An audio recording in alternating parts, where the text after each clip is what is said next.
Hi hello dears, എല്ലാ മക്കൾക്കും എജ്യൂമേറ്റിൻ്റെ മറ്റൊരു ക്ലാസ്സിലേക്ക് സ്വാഗതം.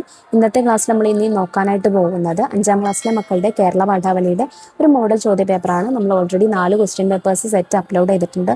ആ വീഡിയോ കാണാത്തവർ ചാനലിൽ കയറിയിട്ട് STD5 ക്വസ്റ്റ്യൻ പേപ്പേഴ്സ് എന്നുള്ള പ്ലേലിസ്റ്റ് ഉണ്ട്, അതിൽ നോക്കുക, അതിൽ നിങ്ങൾക്ക് ലഭിക്കുന്നതാണ്. അപ്പോൾ ശരി, നമുക്ക് നേരെ ക്ലാസ്സിലേക്ക് കടക്കാം. പ്രവർത്തനം 1, വായിക്കാം എഴുതാം. നമുക്കൊരു നാടൻ പാട്ട് ഇവിടെ തന്നിട്ടുണ്ട്, പാടി നോക്കൂ.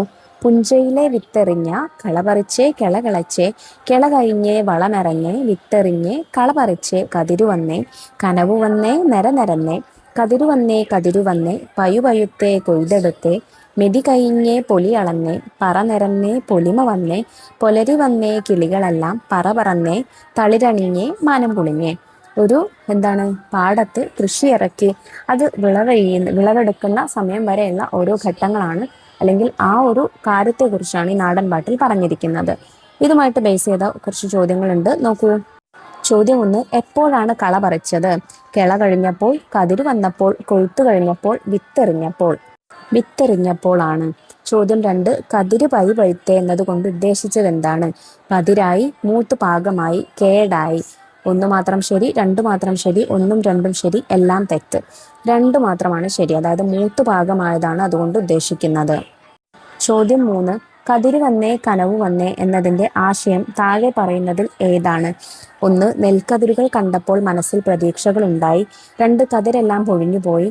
3, കതിര് കിളി കൊണ്ടുപോയി. 4, മഴ പെയ്തു കൃഷി നശിച്ചു. നെൽക്കതിരുകൾ കണ്ടപ്പോൾ മനസ്സിൽ പ്രതീക്ഷകൾ ഉണ്ടായി എന്നതാണ് ഇതുകൊണ്ട് ഉദ്ദേശിക്കുന്നത്. ചോദ്യം 4, എപ്പോഴാണ് കർഷകരുടെ മനസ്സ് കുളിർത്തത്? വിത്ത് വിതച്ച നേരത്ത്, കർഷകന് പൊലി അളന്ന് കൂലി കിട്ടിയപ്പോൾ, കിളി പറന്നപ്പോൾ, കള പറിച്ചപ്പോൾ.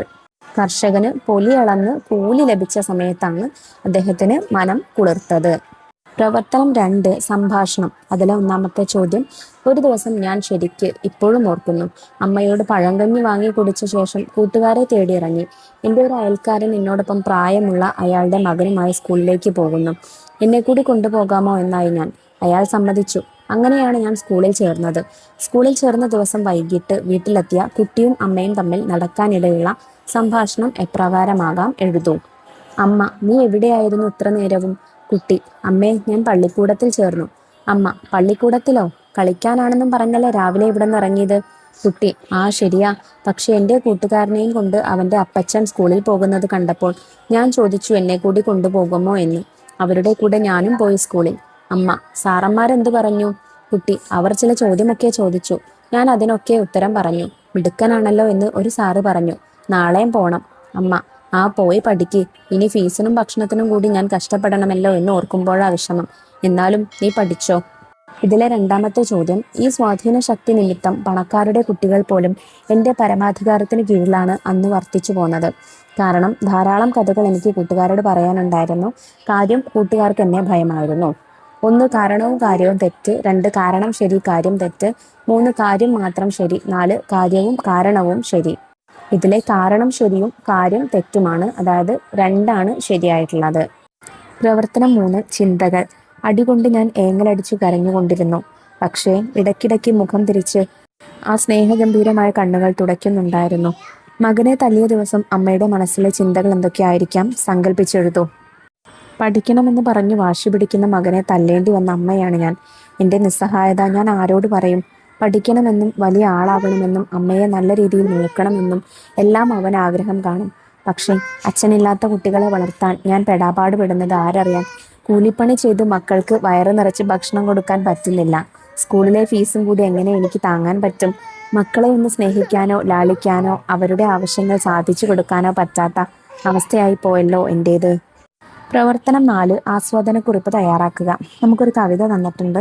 ഇത്തിരി മണ്ണിൽ താനെ കിളച്ചു വിയർത്തൊരു വിത്തുപാകുമ്പോൾ, പേർത്തുമൊത്തടം നനയ്ക്കുമ്പോൾ, പച്ചയാം രക്തം മുറ്റിപ്പടരും തലച്ചാർത്തിൽ പറ്റിയ പുഴുക്കളെ പിടിച്ചു കളയുമ്പോൾ, കടിഞ്ഞിൽ പൂവും കായും കാണുമ്പോഴീ നമ്മൾക്കു കരളിൽ തുടിക്കുന്നതിലെന്തൊരഭിമാനം. പണ്ടു തൊട്ടിന്നോളവും ഈ മലനാട്ടിൽ കുന്നിൻ പള്ളയും കാടും വെട്ടി നിരത്തി തണ്ണീർ തേവി വയലും തോപ്പും കായ് പൂന്തോട്ടവും വിരിയിച്ച വലിയോർകളാം വീരപൂർവികരുടെ രക്തം ഉണരുന്നല്ലോ വീണ്ടും. നമ്മളിൽ അന്നേരം നാം അണയുമല്ലോ തിര്യ നമ്മൾ തൻ തറവാട്ടിൽ. ഉർവിയെ പുഷ്പിപ്പിക്കും കലപോൽ നമുക്കത്ര നിർവൃതികരം സർഗവ്യാപാരമുണ്ടോ മണ്ണിൽ. കവിതയ്ക്ക് ആസ്വാദനം തയ്യാറാക്കുക. പ്രകൃതിയും മനുഷ്യനും തമ്മിലുള്ള ബന്ധത്തിന്റെ ആഴം വ്യക്തമാക്കുന്ന കവിതയാണ് ഇത്. കൃഷിയിടത്തിൽ മണ്ണ് കിളച്ച് വിത്ത് പാകുമ്പോഴും തടം നനയ്ക്കുമ്പോഴും കിളിർത്തു വന്ന തൈയുടെ ഇലകളിൽ പറ്റിപ്പിടിച്ചിരിക്കുന്ന പുഴുക്കളെ പിടിച്ചു കളയുമ്പോഴും ആ ചെടി ആദ്യമായി പൂക്കുകയും കായാവുകയും ചെയ്യുമ്പോഴും നമ്മുടെ മനസ്സിൽ തുടിക്കുന്ന അഭിമാനം വളരെ വലുതാണ് എന്ന് കവി പറയുന്നു. കാടും മലയും കുന്നും എല്ലാം വെട്ടിത്തെളിച്ച് കൃഷിയോഗ്യമാക്കി വിത്തുപാകി മുളപ്പിച്ചും വെള്ളം തേവിയും എല്ലാമാണ് നാം കൃഷി ചെയ്തു തുടങ്ങിയത്. കതിരണിഞ്ഞ വയലും ഫലസമൃദ്ധമായ തൊടികളുമെല്ലാം നമ്മുടെ അധ്വാനത്തിന്റെ ഫലമാണ്. മണ്ണിനെ ഫലസമൃദ്ധമാക്കുന്ന കൃഷി എന്ന മഹത്തായ കലയെക്കുറിച്ച് ഓർക്കുമ്പോൾ നാം നമ്മുടെ പൂർവികരുടെ അധ്വാനത്തെക്കുറിച്ച് അറിയാതെ ഓർത്തുപോകും. ഭൂമിയെ ഫലമണിക്കുന്ന കൃഷി എന്ന കല പോലെ നിർവൃതി പകരുന്ന മറ്റൊരു സർഗവ്യാപാരവും ഇന്നില്ല എന്ന് കവി പറയുന്നു. കൃഷിയുടെ പ്രാധാന്യവും മഹത്വവുമാണ് ഈ വരികളിലുള്ളത്. പ്രവർത്തനം 5 ഡയറി കുറിപ്പ്. അതിലൊന്നാമത്തെ ചോദ്യം, പൂവും കൊച്ചുകുട്ടിയും തമ്മിലുള്ള സൗഹൃദമാണല്ലോ കടലോളം സ്നേഹം എന്ന യൂണിറ്റിന്റെ പ്രവേശകത്തിൽ നാം കണ്ടത്. പൂവും കുട്ടിയും തമ്മിൽ ധാരാളം കഥകൾ പങ്കുവച്ചു. പിറ്റേ ദിവസം രാവിലെ പൂവ് കൊഴിഞ്ഞു കിടക്കുന്നത് കണ്ടു. അതവളെ സങ്കടപ്പെടുത്തി. അന്നേ ദിവസം അവൾ എഴുതാനിടയുള്ള ഡയറി കുറിപ്പ് തയ്യാറാക്കൂ. 10/3/2026 തിങ്കൾ. രാവിലെ ഉണർന്നപ്പോൾ കണ്ട കാഴ്ച ഇന്നലെ കഥകൾ പറഞ്ഞ പൂവ് കൊഴിഞ്ഞു കിടക്കുന്നതാണ്. ഇനിയും ഒരുപാട് കഥകൾ പൂവിന് അറിയാമായിരുന്നു. അതൊക്കെ എനിക്ക് പറഞ്ഞു തരാമെന്ന് പറഞ്ഞിട്ടാ പൂവ് ഉറങ്ങാൻ പോയത്. പക്ഷേ കഥകളൊക്കെ ബാക്കിയാക്കി അത് കൊഴിഞ്ഞു വീണു. എൻ്റെ കൂട്ടുകാരി പൂവ് ഇത്ര വേഗം മണ്ണോട് ചേരുമെന്നോർത്തില്ല.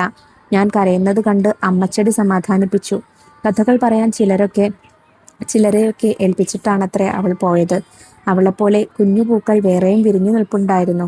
പക്ഷേ എനിക്ക് കഥകൾ പറഞ്ഞു തന്ന പൂവ് കൊഴിഞ്ഞതിൻ്റെ സങ്കടം മനസ്സിൽ നിന്ന് മായുന്നില്ല. രണ്ടാമത്തെ ചോദ്യം, എനിക്ക് മുകളിലോട്ട് കയറണം, പന്തലിട്ട് തരണം, പൂക്കണം, കായ്ക്കണം. ആരുടെ വാക്കുകളാണിത്? മത്തൻ, കൈപ്പവള്ളി, തെങ്ങ്, പപ്പായ. കൈപ്പവള്ളിയുടേതാണ്. പ്രവർത്തനം 6 കുറിപ്പ്. ചോദ്യം 1, പൊന്മകനാശിസ്സു നേരുകയാം അമ്മയെപ്പോലഴകാർന്ന ഭൂമി. പട്ടം പറപ്പിക്കട്ടെ എന്നതിലെ വരികളാണ്. പട്ടത്തിന് അമ്മ നൽകുന്ന ആശിസ് സങ്കല്പിച്ചെഴുതുക. ഈ ഭൂമിയിൽ മനുഷ്യരെന്നും വഴക്കടിച്ചാണ് കഴിയുന്നത്. പലതരം വേർതിരിവുകൾ ഇവിടെ നിലനിൽക്കുന്നു. ഇത്തരം വിവേചനങ്ങളൊന്നും നിന്റെ മനസ്സിനെ കളങ്കപ്പെടുത്താതിരിക്കട്ടെ. കാറ്റിന്റെ കൂടെ നീ ഉയരങ്ങളിൽ പറക്കണം. ലോകത്തെ ഒന്നായി കാണാനും സ്നേഹിക്കാനും നിനക്ക് കഴിയണം. ഇങ്ങനെ ഉയരങ്ങളിൽ പറക്കാൻ എന്നും നിനക്ക് സാധിക്കട്ടെ. പാരിന്റെ സന്തോഷം എന്നാൽ അത് ഒരുമയാണ്.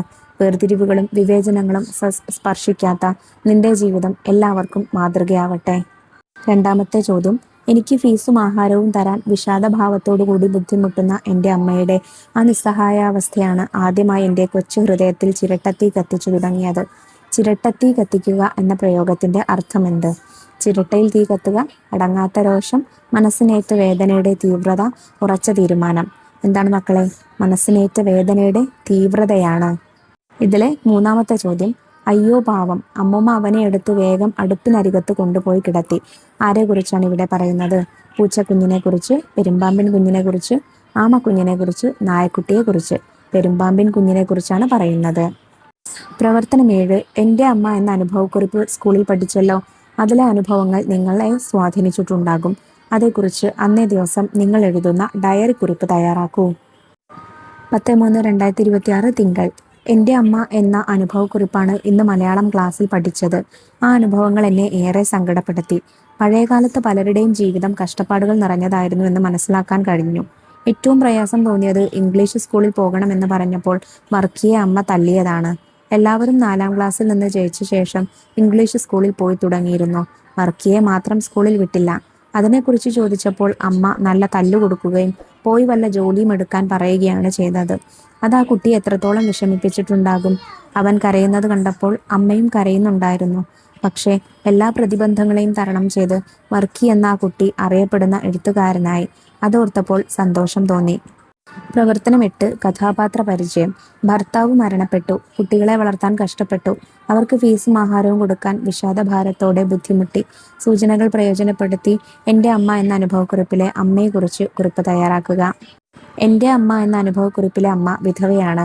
ദാരിദ്ര്യവും നിസ്സഹായതയുമാണ് അവരിൽ കാണാൻ കഴിയുക. ഭർത്താവിൻ്റെ മരണത്തോടെ 2 കുട്ടികളെ വളർത്താൻ അവർ കഠിനമായി അധ്വാനിക്കുകയാണ്. ഈ കഷ്ടപ്പാടുകൾക്കിടയിൽ മക്കളെ സ്നേഹിക്കാനോ ലാളിക്കാനോ അവർക്ക് കഴിയുന്നില്ല. മക്കളെ പട്ടിണി കിടത്താതിരിക്കുക എന്നതിനപ്പുറം ഒരു ലക്ഷ്യവും അവർക്കുണ്ടായിരുന്നില്ല. ഇതിനിടയിൽ കുട്ടികളുടെ ഇഷ്ടത്തിനനുസരിച്ച് വിദ്യാഭ്യാസം നൽകാൻ അവർക്ക് കഴിയാതെ പോകുന്നു. ഇംഗ്ലീഷ് മീഡിയം സ്കൂളിൽ പോകണം എന്ന് പറയുന്ന മകനെ ശകാരിക്കുകയും അടിക്കുകയും ചെയ്യേണ്ടി വരുന്നവരാണ് ആ അമ്മ. മകൻ കരയുന്നത് കണ്ടപ്പോൾ ആ അമ്മയുടെ കണ്ണുകളും നിറയുന്നു. മക്കളുടെ ആഗ്രഹങ്ങൾ സാധിച്ചു കൊടുക്കണമെന്ന് എല്ലാവരെയും പോലെ ആ അമ്മയ്ക്കും ആഗ്രഹമുണ്ട്. പക്ഷേ നിവൃത്തിയില്ലാത്ത അവസ്ഥയിൽ അവർ മനമുരുകി നിശബ്ദമായി തേങ്ങുകയാണ്. അപ്പോൾ ഇത്രയും ചോദ്യങ്ങളാട്ടോ മക്കളെ ഈ ക്വസ്റ്റ്യൻ പേപ്പറിൽ നമുക്ക് ചെയ്യാനായിട്ടുള്ളത്. എല്ലാം ഇമ്പോർട്ടൻ്റ് ആയിട്ടുള്ള ചോദ്യങ്ങളാണ്. എല്ലാം നല്ലതുപോലെ മനസ്സിലാക്കി പോവുക. ക്ലാസ് ഉപകാരപ്രദമായിട്ടുണ്ടെങ്കിൽ നിങ്ങളുടെ കൂട്ടുകാരിലേക്കൂടെ നമ്മുടെ ക്ലാസ് ഒന്ന് ഷെയർ ചെയ്യുക. അതുപോലെ ഇന്നത്തെ ക്ലാസ്സിനെ കുറിച്ചുള്ള അഭിപ്രായങ്ങൾ മറക്കാതെ കമൻറ്റ് ബോക്സിലൂടെ അറിയിക്കുക. കൂടുതൽ ചോദ്യപേപ്പറുകൾക്ക് വേണ്ടി ചാനൽ ഒന്ന് സബ്സ്ക്രൈബ് ചെയ്തേക്കുക. അപ്പോൾ ശരി, നമുക്ക് അടുത്ത ക്ലാസ്സുമായി വീണ്ടും കാണാം. താങ്ക്